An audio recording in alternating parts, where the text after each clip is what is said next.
All right, we're heading to the airport. Let's go.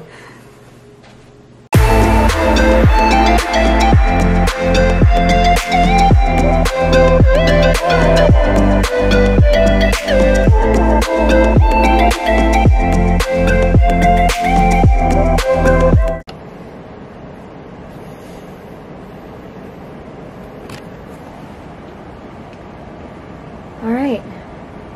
What day is it? That's a good question. Thursday? It's Thursday. It's the pro women's race, October 6th. We got up super early this morning, 2:30 local, which is 7:30 our time because we haven't gotten on the time zone yet. We got in last night, and at like 2 o'clock here, it was 7 o'clock our time. We're like, oh man, it does feel like 2 o'clock. But then we went to bed at like 7:45 last night, local time. Anyways, time zones are weird, so we're up super early. No one in our condo complex is up. I did see one person walking up and down the stairs, but that's the ocean. That's the ocean. To the right, you probably can't see, but straight across this building is Transition, and we noticed that there's like light pollution, you know, and we're like, that's not the sun coming up because the sun comes up from the other side of the volcano over here. That's all the lights that are in Transition for folks setting up for the women's race. And there's a couple men's age group that are racing today as well with the pro women, but it's a pro women's race, so it's being called Thursday's the women's race.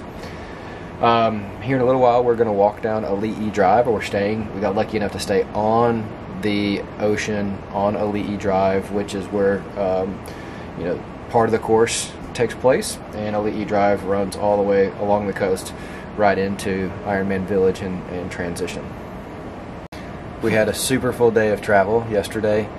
We stayed in Nashville at the airport the night before because we had an early flight on Wednesday, 7:20 a.m. flight, and then we flew from Nashville to Phoenix, and we did not get delayed there. It's like the first time in a million years that I've not been delayed in Nashville. If you remember Allie's Ironman, we were delayed there for like 11 hours. So thank the good Lord we had no delays getting from Nashville to Phoenix. Had a very brief layover in Phoenix. Thank the good Lord again. We made that flight. Our checked bag made that flight. Really smooth sailing all the way here, although it was a long time on a plane.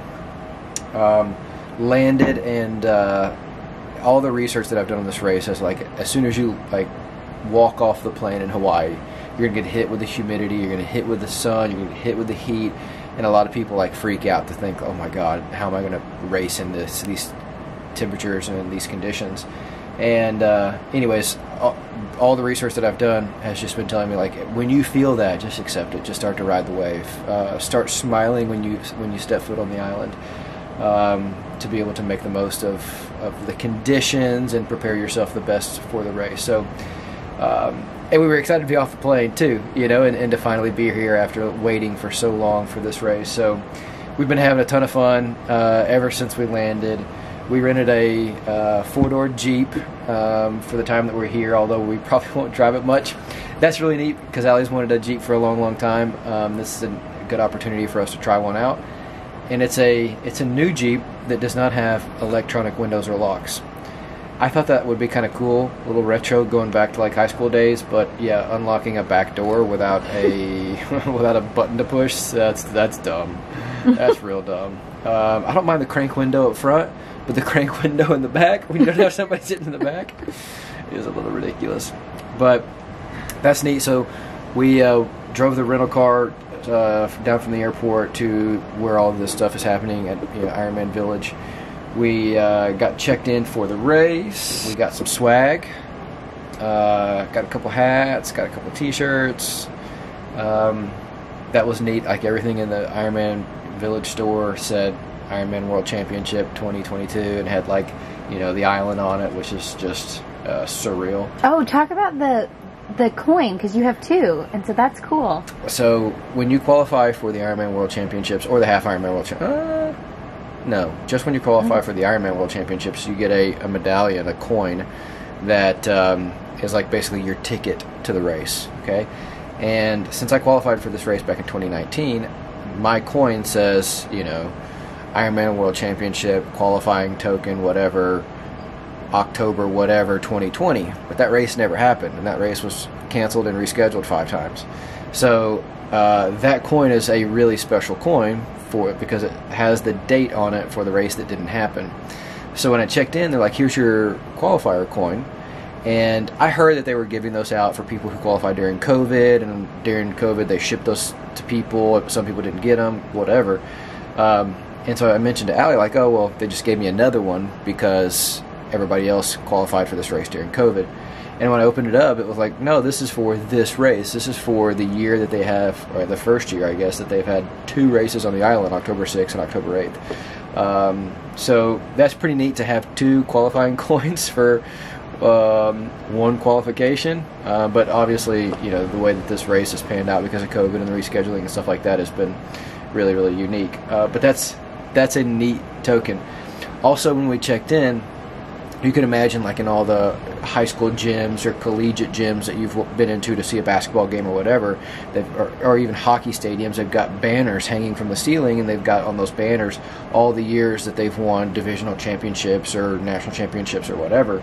So as we're walking into this, the registration area, they've got these banners for all the winners of the Ironman World Championship and all the years that they've won. So, you know, for Jan Frodeno, they had the 3 years that he won. For Patrick Lange, they had the 2 years that he won. And it was a hallway of all of these banners really honoring the champions of this race, as well as having those people's pictures, like on giant stand-up posters on the coast, going down the finish line chute.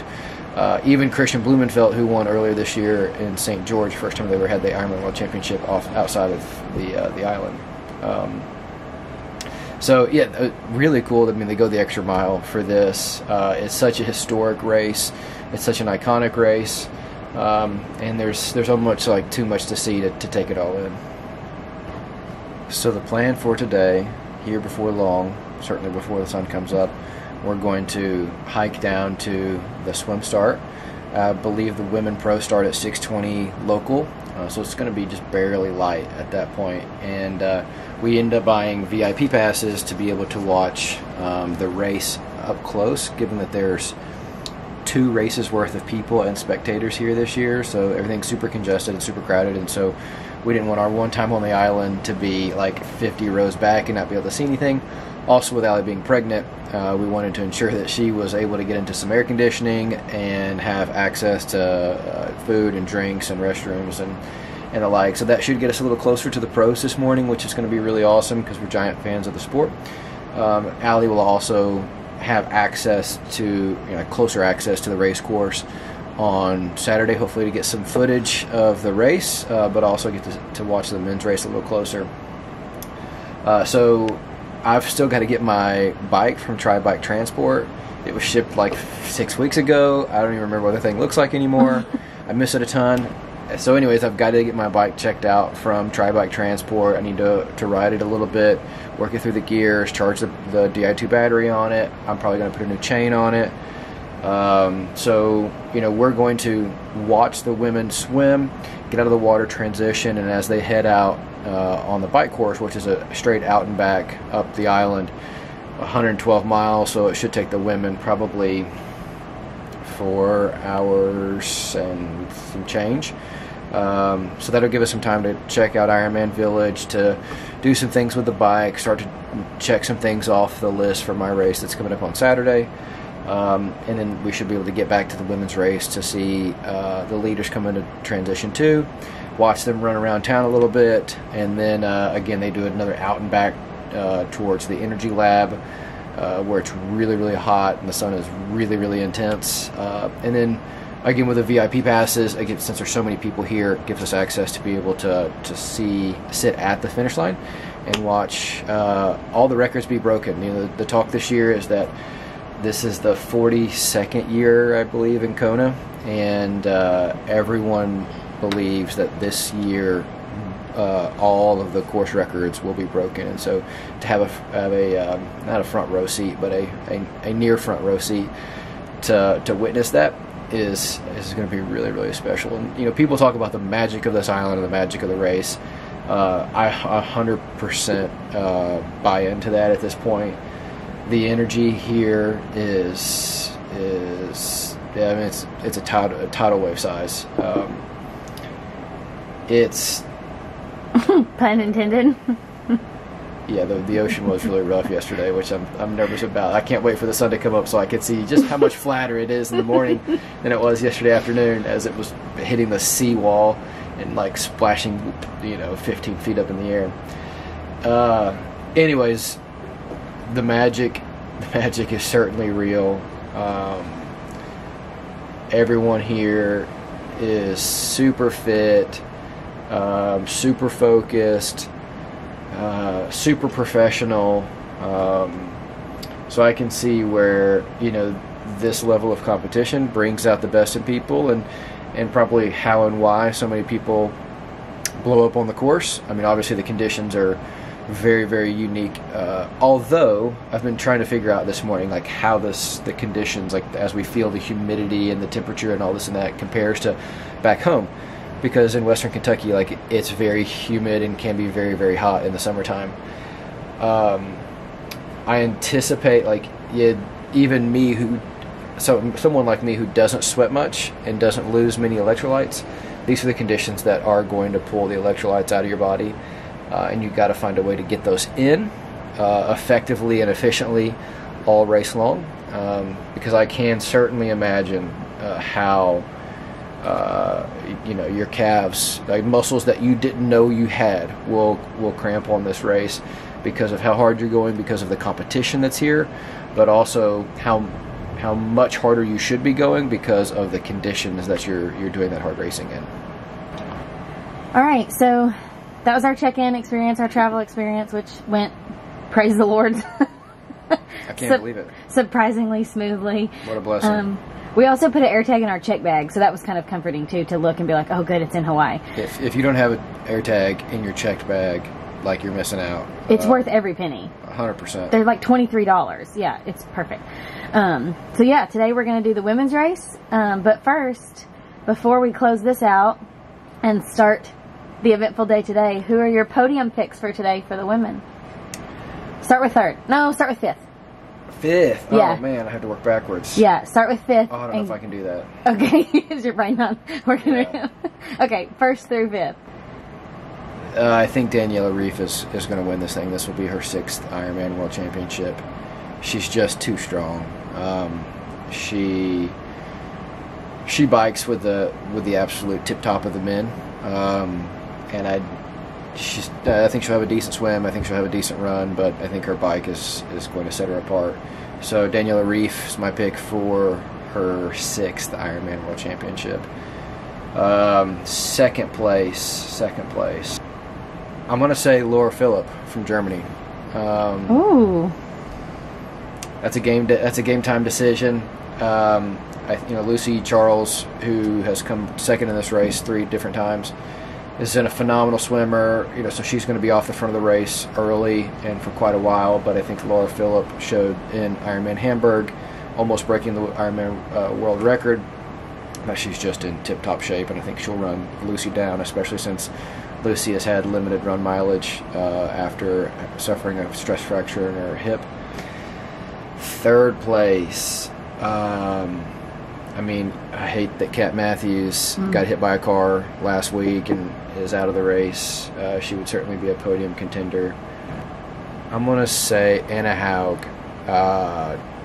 previous Ironman World Champion, again from Germany, is going to run her way into third.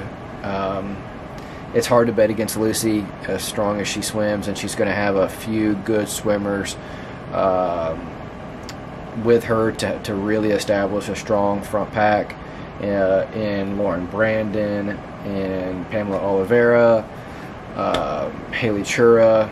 I mean, there's going to be a lot of fast female swimmers at the front of the race that can bike well also. But I just, again, with Lucy's lack of running and how she kind of faded at PTO US Open in Dallas, I don't know how she's going to be able to survive this marathon, and it's hard to bet against Anna Haug, the best runner in the sport, especially knowing that Lucy is maybe missing some of those run miles.